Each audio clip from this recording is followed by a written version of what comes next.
Everyone আশা কৰোঁ আপোনালোক সকলো ভালে আছে। আজি মই এতিয়া ডেইলি নিউজ পেপাৰ এনালাইচিছ ভিডিঅ'টো চাবলৈ লৈছোঁ। ভিডিঅ'টো মই ডেইলি চাওঁ কাৰণ ডেইলি কাৰেণ্ট এফেয়াৰ্ছ যদি ডেইলি চোৱা হয় তেতিয়া কনচেপ্টটো ক্লিয়াৰ হয় আৰু বিষয়খিনিও থাকি নাযায়। যদি ভিডিঅ'সমূহ ডেইলি চোৱা নাযায় তেতিয়া এটা বাৰ্ডেন এটা বাঢ়ি থাকে আৰু পিছত বহি একেলগতে গোটেইখিনি ভিডিঅ' কমপ্লিট কৰাটো বৰ অসম্ভৱ হৈ পৰে। যিহেতু এটা ভাষ্ট চিলেবাছ, গতিকে ডেইলিৰ কাম ডেইলি কৰি যোৱাটো ভাল। আজিও মই ভিডিঅ'টো চাবলৈ লৈছোঁ। জেনেৰেলি মই নোটছসমূহ নবনাওঁ কাৰেণ্ট এফেয়াৰ্ছৰ পৰা, অকল ভিডিঅ'সমূহ চাওঁ, কিয়নো ভিডিঅ'ৰ তলত PDF প্ৰভাইড কৰা হয় অসমীয়া আৰু ইংলিছ দুয়োটাতে, গতিকে PDF চালেই হৈ যায়। মই তেনেকৈ কৰোঁ কিয়নো গোটেই বছৰ দুবছৰ কাৰেণ্ট এফেয়াৰ এই গোটেইখিনি নোটছ বনালে ইমান ডাঙৰ বেছি হৈ যায়, সেইটো সম্ভৱেই নহয়। মোৰ মতে মই তেনেদৰে ফ'ল' কৰোঁ। মই সেইখিনি নোটছ বনাই নাথাকোঁ, মাজে মাজে PDF ৰিভাইজ কৰোঁ, তেনেদৰেই কৰোঁ। আৰু পৰীক্ষা প্ৰিলিমছৰ আগে গোটেই কম্পাইলেশ্যনখিনি বনাই দিয়েই ইনষ্টিটিউশ্যনৰ ফালৰ পৰা, গতিকে তেতিয়া সেইখিনি চাই লওঁ আৰু যি মন্থলি মেগাজিন আহে সেইখিনি চাওঁ। গতিকে তেনেদৰে মই কাৰেণ্ট এফেয়াৰ কভাৰ কৰোঁ। বেলেগ কিছুমানে বনাবও বিচাৰে, সকলোৰে একে নহয়। কিছুমানে নোটছ বনাই ভাল পায়, মই নবনাওঁ। বেলেগ বেলেগ ছাবজেক্টৰ বনাওঁ, কিন্তু কাৰেণ্ট এফেয়াৰ্ছৰ নবনাওঁ। কেতিয়াবা বিশেষ কিবা স্পেচিয়েল থাকিলে তেতিয়াহে মই লিখোঁ, নহ'লে এনে লিখা নহয়। এনেদৰে আজি এই ভিডিঅ'টো চাই আছোঁ, ডেইলিয়ে চাওঁ এনেদৰে।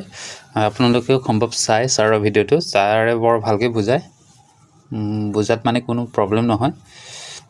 আৰু বেলেগ চ'ৰ্চ মই তেনেকুৱা ফ'ল' নকৰোঁ। কাৰেণ্ট এফেয়াৰ্ছৰ কাৰণে অকল ছাৰে যিটো বুজায় ডেইলি নিউজ পেপাৰ এনালাইচিছ সেইটোকে চাওঁ।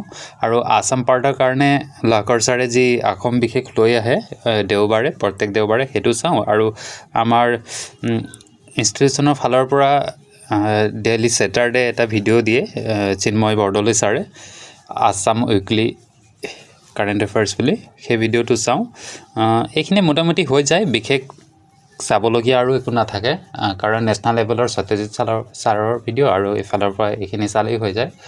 এতিয়া মই SPMৰ যি অলৰেডি আপোনালোকক কৈছোঁৱেই, যি চিন্ময় ছাৰে যিটো কাৰেণ্ট এফেয়াৰ বুজায় সেইটো মোৰ এটা ভিডিঅ' থাকি গৈছিলে, চাবলৈ সময় পোৱা নাছিলোঁ, ফালে যাবলগীয়া হৈছিলে, গতিকে সেই ভিডিঅ'টো চাবলৈ লৈছোঁ। চিন্ময় ছাৰৰ ভিডিঅ'খিনি চাই বৰ ভাল লাগে, কাৰণ যিকোনো বিষয় ছাৰে খুব একদম স্পষ্টকৈ বুজায়, যিটো এবাৰতে বুজি পোৱা হয়। আৰু কেতিয়াবা বুজাত অসুবিধা হ'লে আকৌ পুনৰ ভিডিঅ'টো চাওঁ, ৰিপিট চাবলগীয়া হয়, কেতিয়াবা চাওঁ তেনেকৈ। ইমান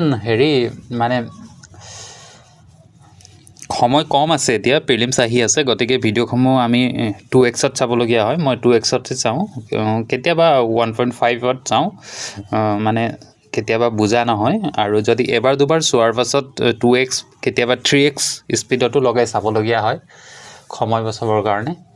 এনেদৰে এই ভিডিঅ'টো চাই আছোঁ। ইয়াত বিভিন্ন অসমৰ লগত জড়িত আৰু বিশেষকৈ নৰ্থ ইষ্ট আৰু অসমৰ লগত জড়িত বিভিন্ন কাৰেণ্ট এফেয়াৰ্ছৰ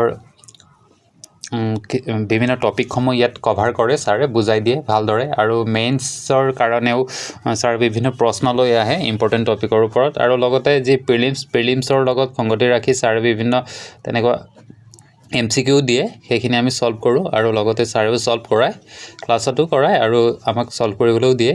আৰু প্ৰত্যেক সপ্তাহৰ শনিবাৰে এই ক্লাছটো আৰম্ভ হোৱাৰ আগে ছাৰে লাষ্ট যি বুজোৱা হৈছিলে লাষ্ট ক্লাছটোত, সেইখিনি আকৌ এবাৰ MCQৰ থ্ৰুৱেদি ৰিভিজন কৰায়। গতিকে মনত ৰখাৰ কাৰণে এটা ভাল, আৰু এনেদৰে যদি MCQ চাই থকা হয় তেতিয়া নজনা কথাবোৰ শিকা হয় আৰু মনত ৰাখিবলৈও ভাল হয়। এনেদৰে কণ্টিনিউৱাছলি চাই থাকোঁ।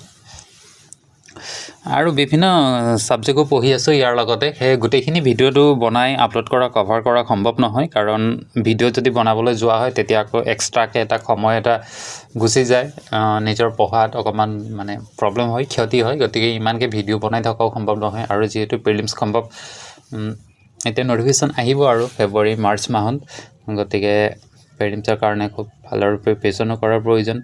আশা কৰোঁ আপোনালোকে কৰি আছে।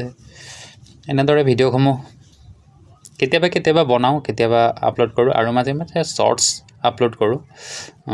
আপোনালোকে চাই কেনে পাইছে জনাব। আৰু কিবা স্পেচিয়েলি প্ৰিলিমছৰ লগত জড়িত কিবা বিষয় আপোনালোকে বিচাৰিলে ক'ব, সৰুকৈ মই শ্বৰ্টছ বনাই আপলোড কৰি থাকিম। এনে ষ্টাডি ভ্লগছত বিশেষ ক'বলগীয়া একো নাথাকে, এইটো জানেই আৰু মটিভেশ্যনৰ বৰ বিশেষ প্ৰয়োজন হয়, কাৰণ পঢ়ি থকা সময়ত যদি মটিভেশ্যন ডাউন হৈ যায় তেতিয়া পঢ়া বিশৃংখল হৈ যায়, আৰু অন্যান্য যদি ষ্ট্ৰেছ বাঢ়ে তেতিয়াও পঢ়া কমপ্লিট নহয়। সেইটো নিজৰ অনুভৱ বা নিজৰ এক্সপেৰিয়েঞ্চৰ ফালৰ পৰা ভালদৰে বুজিছোঁ, সেইকাৰণে আপোনালোকক ক'ব পাৰিছোঁ। এতিয়া মই সেইখিনি কৰি হোৱাৰ পাছত এতিয়া মই মেইনছৰ যি এনচাৰ ৰাইটিং কৰিছিলোঁ সেইটো পৰ্টেলত আপলোড কৰা হৈছিলে, সেইটো ৰিভিজন চাবলৈ লৈছোঁ। ৰিভিজনটো চালোঁ, ইয়াত বিভিন্ন ফিডবেক দিছে, আৰু 5 জানুৱাৰীৰো এটা আছিলে, সেইটোও চাবলৈ লৈছোঁ। এইটো বটদ্ৰৱা সত্ৰৰ আধ্যাত্মিক ইতিহাসৰ ওপৰত আছিলে। এইটো অলৰেডি মই ভিডিঅ' এটা বনাই আপলোড কৰিছিলোঁ, ইয়াৰো চাইছোঁ মই। ইয়াত কিছুমান হেণ্ড ৰাইটিঙৰ ওপৰত দিছে ফিডবেক, তাৰপাছত অভাৰঅল দিছে, আৰু ইয়াত লাষ্টত কোট এটা ৰাখিছিলোঁ, সেইটো মই অকল মন্তব্যটো দিলেই হ'ব বুলি কৈছে। তাৰপাছত মই এনভাইৰনমেণ্ট ছায়েন্সৰ ওপৰত এটা প্ৰিলিমছ পাৰ্চপেক্টিভ নোটছ বনাইছিলোঁ, সেই নোটছো চাই আছোঁ। ইয়াত মই এইটো একচুৱেলি প্ৰিলিমছৰ হেল্প হোৱাকৈ ভালদৰে বনাইছোঁ।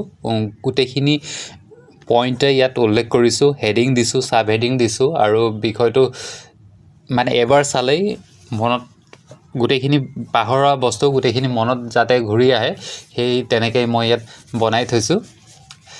আপোনালোকে এনেদৰে বনাব পাৰে। একচুৱেলি এইটো এনভাইৰনমেণ্টৰ আপোনাৰ বৰ বেছি দীঘল নোটছ নহয়। যদি আপোনালোকে স্পেচিয়েলি আৰু যি পইণ্টসমূহ মেনশ্যন কৰি যদি নোটছ বনায় শ্বৰ্টছ ৱাইজত, তেতিয়া আপোনাৰ মেক্সিমাম 100টা পেজৰ ভিতৰত কভাৰ হৈ যায় গোটেইখিনি, ইমান বেছি দীঘল নহয়। আৰু মাজত মই এনেদৰে ড্ৰয়িং কৰিও লৈছোঁ। ড্ৰয়িং কৰিলে কি হয় মানে এইটো এনাৰ্জি কেনেদৰে ফ্ল' হয় সেইটো বিষয় দেখুওৱা হৈছে। তেতিয়া এনাৰ্জি মানে ড্ৰয়িং কৰিলে বিষয়বস্তুসমূহ মনত ৰখাত সুবিধা হয়, মানে যিকোনো বস্তু পটকৈ পাহৰা নহয়, বুজিবলৈও সুবিধা হয়। গতিকে এনেদৰে মই নোটছ বনাইছোঁ, এনেদৰে মই ডেইলি পঢ়ি থাকোঁ।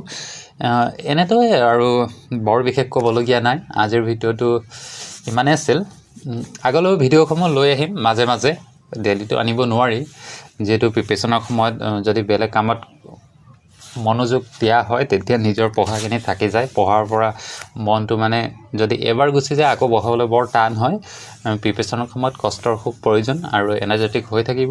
ময়ো এনেদৰে কৰি আছোঁ আৰু মন দি ভালকৈ পঢ়ি আছোঁ, আপোনালোকে পঢ়িব।